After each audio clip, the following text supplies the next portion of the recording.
Ma'am आपकी आवाज नहीं आ रही। Ma'am.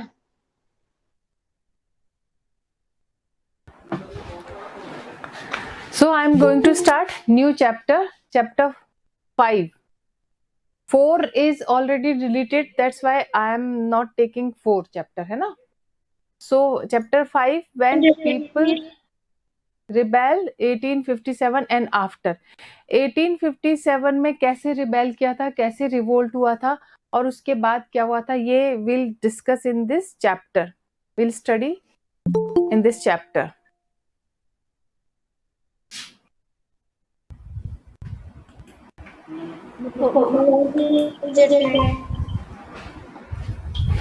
Okay. Good afternoon. Policies and the people. We'll study about the policies and the people. In the previous chapter, you looked at the policies of the East India Company and the effect they had on different people. इस previous chapter में जो chapter 4 है वो deleted है, उसको मैं देखूंगी, अगर वो राजस्थान बोर्ड में भी डिलीटेड होगा तो नहीं पढ़ाऊंगी, अदरवाइज तो आप देख लीजिए. इसमें जो चैप्टर 4 था उसमें ईस्ट इंडिया कंपनी जो ब्रिटिश की यूके बेस्ड कंपनी थी, उसमें बहुत सारी पॉलिसीज बनी और उसमें डिफरेंट लोगों पे डिफरेंट इफेक्ट पड़ा उसका. तो किंग्स हैं, क्वींस हैं, पीजेंट्स हैं, लैंडलॉर्ड्स हैं, ट्राइबल्स हैं, सोल्जर्स हैं, were all affected in different way. सब अफेक्टेड थे, मतलब किसी ना किसी तरीके से सब पे इफेक्ट पड़ा और सब अफेक्टेड थे, चाहे वो राजा हो, रानी हो, पीजेंट्स हो, लैंडलॉर्ड्स हो, कोई भी हो. You have also seen how people resist policies and actions that harm their interest or go against their sentiments.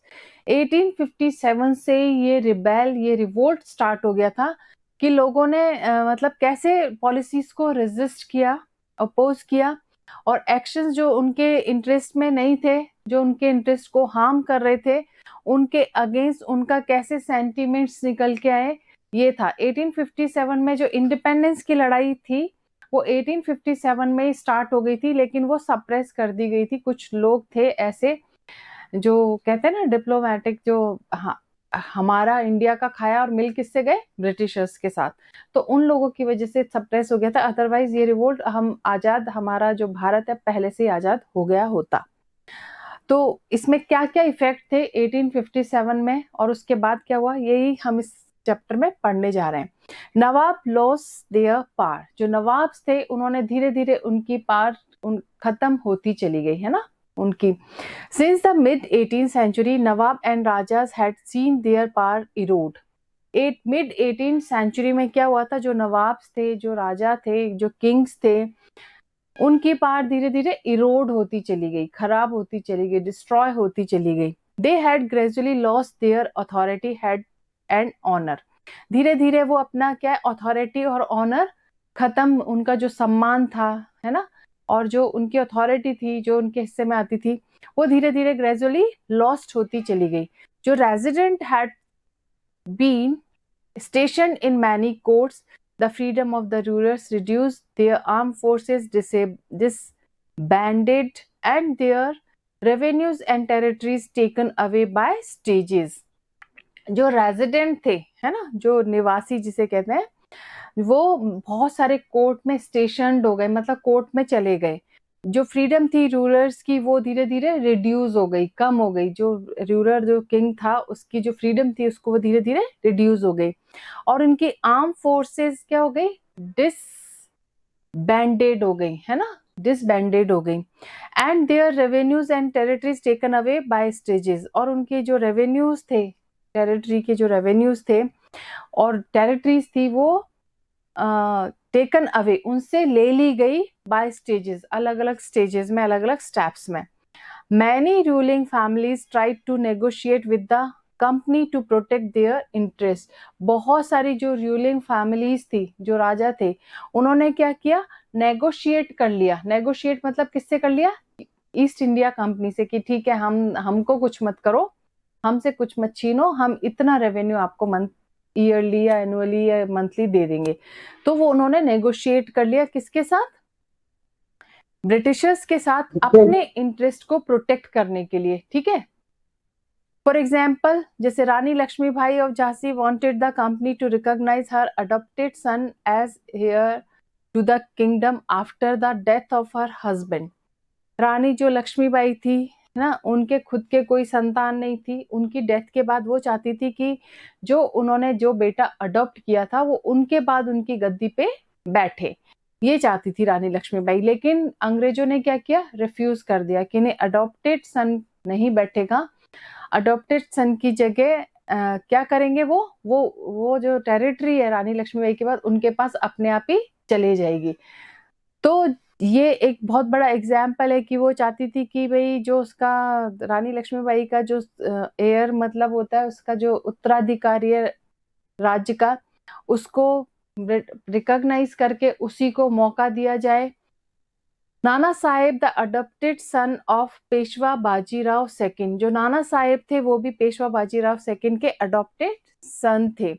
pleaded that he be given his father's pension when the later died.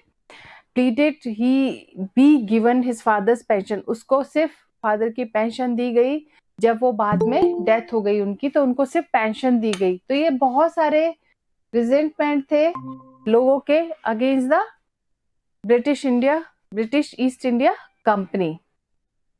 The company, confident of its superiority and military powers, turned down these pleads. जो company थी, जो company का confident है और उसकी जो superiority है, जो मिलिट्री पावर्स हैं, वो टर्न डाउन हो गई प्लीड्स में, है ना, दुख में। मतलब उनको जिसे कहते हैं ना कैप्चर कर लेना, पावर को कैप्चर कर लेना। Awadh was one of the last territories to be annex, Awadh केवल लास्ट टेरिटरी थी जिसके साथ संधि होनी थी, है ना, एनेक्स्ड होना था। इन 1801 a subsidiary alliance was imposed on Awadh. अब 1801 में क्या हुआ था, जो एक पॉलिसी थी, ये किसकी पॉलिसी थी, ईस्ट इंडिया कंपनी की सब्सिडायरी अलायंस, ये अवध पे इम्पोज कर दी गई, जबरदस्ती उनको दे दी गई। And in 1956 it was taken over, और 1956 में ये वापस ले ली गई, ये पॉलिसी वापस ले ली गई। Governor General Dalhousie declared that the territory was being misgoverned and British rule was needed to ensure proper administration. जो गवर्नर जनरल थे डलहाउजी, उन्होंने डिक्लेयर किया था कि जो टेरिटरी है वो मिसगवर्नड हो रही है, मतलब सही से उसको गवर्न नहीं कर रही, रूलिंग जो पार्टी है सही से गवर्न नहीं कर रही है। और उन्होंने ये विश्वास दिलाया कि British rule was needed to ensure proper अगर एडमिनिस्ट्रेशन चाहिए तो उसके लिए किसकी जरूरत पड़ेगी तुमको, ब्रिटिश रूल की। उन्होंने ये मतलब टेरिटरी में ये बता दिया था कि भाई अगर कुछ भी मिस गवर्न जो लोग कर रहे हैं, अगर आपको प्रॉपर एडमिनिस्ट्रेशन चाहिए तो किसकी जरूरत पड़ेगी, ब्रिटिश रूल की। The company even began to plan how to bring the Mughal dynasty to an end. Company अब स्टार्ट हो गया, उसका भी प्लानिंग स्टार्ट हो गई, उसने प्लान बनाना स्टार्ट कर दिया कि कैसे मुगल डायनेस्टी का खात्मा हो, एंड हो जाए, ठीक है। The name of the Mughal king was remove from the coins minted by the company. जो मुगल को वो चाहते ही थे कि मुगल डायनेस्टी पूरी तरह से कोलैप्स हो जाए, डिक्लाइन हो जाए। जो मुगल किंग था उसका जो कॉइन मिंटेड था, कॉइन पे नाम जो था, उसका जो पहचान थी, जो सिंबल था, उसको रिमूव कर दिया गया कंपनी के द्वारा। In 1849, Governor General Dalhousie announced that after the death of Bahadur Shah Zafar, the family of the king would be shifted out of the Red Fort and given another place in Delhi to reside in.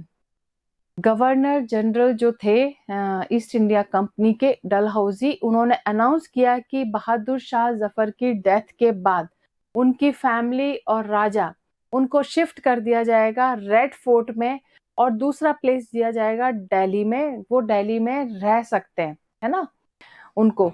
In 1856 governor general Canning decide that Bahadur Shah Zafar would be the last Mughal king and after his death none of his descendant would be recognized as king, they would just be called princes.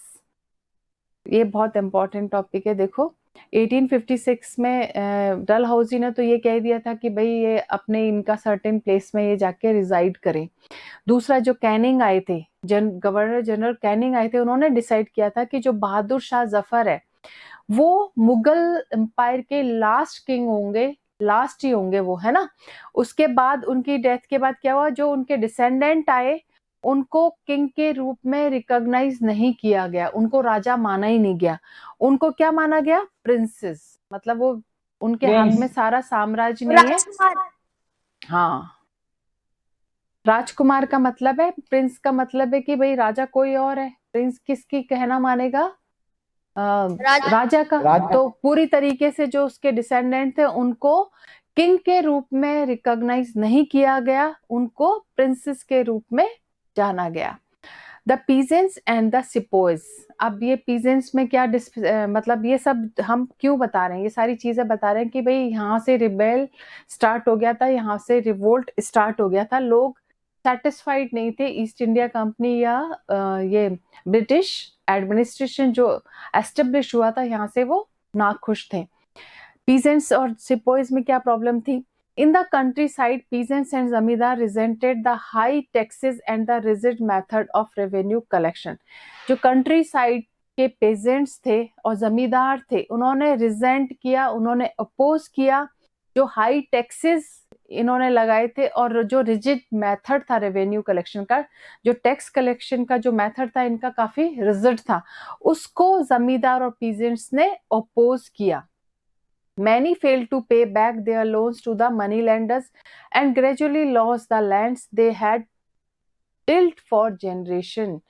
बहुत सारे, इतने ज्यादा revenue था और method इतना rigid था, तो जो बहुत सारे लोग थे वो अपने लोन्स नहीं चुका पाए थे। जो मनी लेंडर से इन्होंने लोन लिया था ना अपने खेत वेत के लिए, तो वो पे बैक नहीं कर पाए लोन्स को, मनी लेंडर्स को। धीरे धीरे क्या हुआ, उन्होंने अपनी जमीन खो दी।